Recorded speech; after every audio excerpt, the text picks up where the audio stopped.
आंधी आए, तूफान आए, दुख आए, विपत्ति आए, जो अपने लक्ष्य को निर्धारित करके जीवन की प्रत्येक परिस्थिति में चलते हैं तलवार की धार पर, वो ही कहलाते हैं युग पुरुष।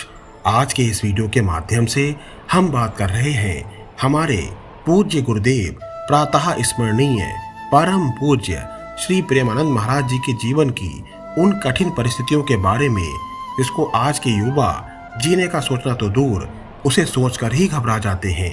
डरना मत, झुकना मत, टूटना मत। हालत थी कांधे पे झोली, हाथ में श्री जी, रहने का ठिकाना नहीं, खाने का ठिकाना नहीं। श्री जी के लिए रुमाल नहीं थी। इसे तुम्हें हिम्मत बनाने के लिए बात कह रहा हूँ। डरना मत, टूटना मत। था नहीं, है, वो है, त्रिकाल में है, वो मेरा दोस्त है, वो मेरा प्रीतम है। सब तो करा दो, मैं उसको नहीं छोड़ूंगा। एक दिन ऐसा आएगा कि आप हमारी इस बात को खुद बोलेंगे। एक दिन था ऐसा कि मेरे साथ ऐसा हुआ, और आज दिन ऐसा है कि मैं ये ऐसा वो करता है। मेरी तरफ एक कदम चल, मैं 1000 कदम तेरी तरफ चलूंगा। तो मेरे लिए एक आंसू बहा, मैं ऐसा प्रेम प्रकट करूंगा कि जगत तेरे लिए आंसू बहाएगा। सब जगह लोग आशीर्वाद मांगने जाते हैं, हमारे हमको आशीर्वाद देने आते हैं। बाबा मेरी आयु तेरे को लग जाए। सुनते हो?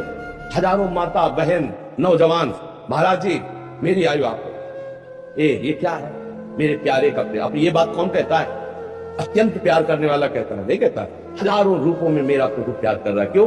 अब प्रभु के सिवा मेरा कोई नहीं, तो वो मुझे प्यार कर रहा है। डरना मत, टूटना मत, झुकना मत, दूसरे से हाथ मत पसार देना। वो देख रहा है, तुम्हें हर समय देख रहा है। ये तुम्हारी कसौटी, आगे बढ़ गए, निहाल हो जाओगे, सब तुम्हारा याद करना। जीवन में कुछ भी आसान नहीं, उसके लिए व्यक्ति को अपार संघर्ष और मेहनत की जरूरत होती है। अब चाहे वो भौतिक सुखों की प्राप्ति हो, समाज का प्रतिष्ठित पद हो, या उच्च स्तर की नौकरी या व्यापार हो, ये व्यक्ति पर निर्भर करता है कि उसने अपने जीवन में क्या लक्ष्य निर्धारित किया है। हमारे पूज्य गुरुदेव ने बचपन से ही मात्र 13 वर्ष की अवस्था में अपने भगवत प्राप्ति के लक्ष्य को निर्धारित किया। हम समाज में कुछ भी प्राप्त कर लें, हमें कभी तृप्ति नहीं मिलती, परंतु यदि लक्ष्य ऐसा हो जिस लक्ष्य को प्राप्त करने के पश्चात मंजिल खत्म हो जाए, जिसका स्वाद चखने के बाद कुछ खाने की अभिलाषा ही ना रहे, और जिसे प्राप्त करने के बाद कुछ प्राप्त करना शेष ना रहे, वो ही है आदि और अनंत जगत के पालनकर्ता भगवान सच्चिदानंद, जिनसे मिलकर अपना अस्तित्व ही समाप्त हो जाता है। इन्हीं आदि और अनंत परमेश्वर की खोज में हमारे पूज्य गुरुदेव ने तलवार की धार पर चलकर जीवन के अपने इस लंबे समय को तय किया। मैं राधाचरण दास आप सभी साधकों हरिभक्तों का अपने YouTube चैनल में स्वागत करता हूँ। आप सभी को मेरा जय जय श्री हरिवंश। आप इस वीडियो को एक प्रेरणा के रूप में देखिएगा, आपको अद्भुत भक्ति और शांति का अनुभव होगा।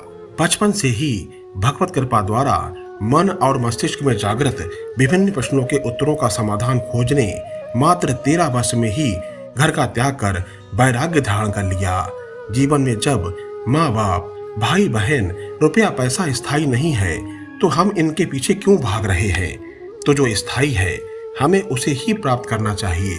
वो है परमेश्वर श्री कृष्ण, जिनकी प्राप्ति करने में तो कई जन्म भी कम पड़ जाएं, और यदि हमें वो इसी जन्म में मिल जाएं, तो फिर क्या कहना, हमारा जीवन ही सफल हो जाएगा। जीवन में असंभव कुछ नहीं है। यदि हम पूरे मन से आत्मसमर्पण होकर प्रभु को प्राप्त करने की चेष्टा करते हैं, तो प्रभु हमें अवश्य मिल जाते हैं।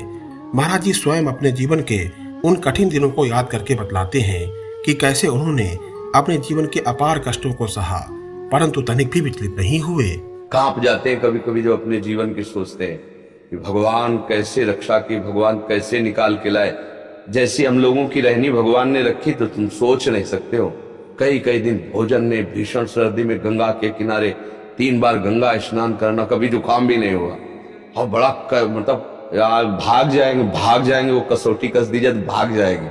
तो पर ये निर्णय था मुझे भगवान की प्राप्ति करनी, बस चाहे मर जाए भगवान की प्राप्ति। महाराज जी स्वयं बतलाते हैं कि जब उन्होंने मात्र 13 वर्ष की अवस्था में प्रभु प्राप्ति की राह में घर का त्याग किया, तो वो उस समय ये सब भूल गए कि घर का त्याग करने के बाद मेरा कौन ध्यान रखेगा। घर में तो माँ है, पिताजी हैं, भाई बंधु हैं, लेकिन बाहर इस अनजाने संसार में मेरा कौन होगा। केवल एक ही भरोसा और विश्वास कि आप जैसे भी हो, मुझे प्रभु चाहिए, मैं प्रभु की शरण में रहूंगा। चाहे भूखा रहूं, चाहे मेरे तन पर कपड़े हो या ना हो, चाहे कैसा भी मौसम हो, गर्मी हो, बरसात हो, लेकिन मुझे प्रभु चाहिए। चाहे मार दें या तार दें, अब सब कुछ उनके हाथ में ही है। जब उन्होंने अपने प्रभु पर इतना भरोसा किया तो भगवान भी पीछे कहाँ थे। उन्होंने भी कदम कदम पर उनका ध्यान रखा। बनारस के 80 घाटों से शिव उपासक से राधा नाम प्रेमी वो कब बन गए, कब बनारस से वृंदावन आ गए, इसमें प्रभु की इतनी अद्भुत लीला थी कि सब कुछ अपने आप होता गया। कदम कदम पर प्रभु का साथ महाराज जी को प्राप्त होता गया। चाहे बनारस में खुले आसमान के नीचे हो, चाहे तपती धूप में हो, चाहे तीव्र भूख की पीड़ा हो, और चाहे किडनी जैसे असाध्य रोग की पीड़ा, सब कुछ प्रभु की लीला ने आसान बना दिया। बस इसके पीछे महाराज जी का अटूट विश्वास जो प्रभु पर था वो कभी भी विचलित नहीं हुआ। प्रभु से मिलने की उनकी चाह इतनी तीव्र थी कि उसके आगे जीवन के सारे कष्ट बौने साबित हो गए। अंततः प्रभु ने उन्हें राधा रानी की शरण प्रदान की। महाराज जी आज वृंदावन में लाखों लोगों को जीवन जीने की कला सिखा रहे हैं, जो कि एक कठिन अनुभव से ही संभव है। उन्हीं की कृपा से हम जैसे लाखों तुच्छ जीव भगवत प्राप्ति की राह पर चल पड़े हैं।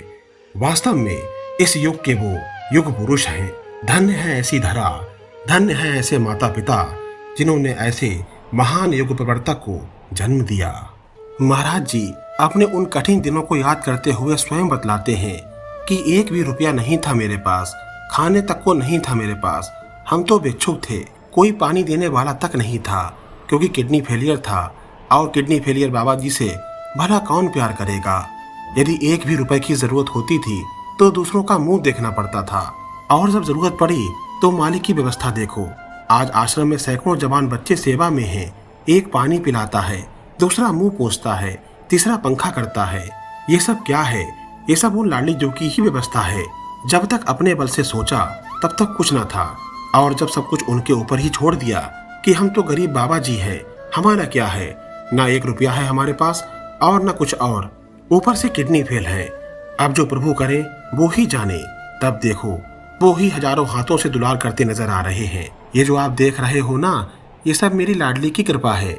इसी वृंदावन में गेहूं के बोरे सिलकर पहने हैं मैंने, रातें गुजारी हैं। आज हजारों हाथों से प्रभु दुलार करते नजर आ रहे हैं। सब व्यवस्थाएं चल रही हैं। हमारे अंदर भयानक कष्ट है, परंतु उस कष्ट के होते हुए भी हम आनंदित रहते हैं। यदि भगवान की व्यवस्था ना होती तो आपको पता चल जाता कि दुर्दशा क्या होती है। आज मेरी कितनी दुर्गति होती। दोनों किडनी फेल है, डायलिसिस होता है, लाखों रुपए का खर्चा आता है। इतना रुपया भला कहाँ से आता, कौन देता? सब व्यवस्था मेरी लाडली जो देखती हैं।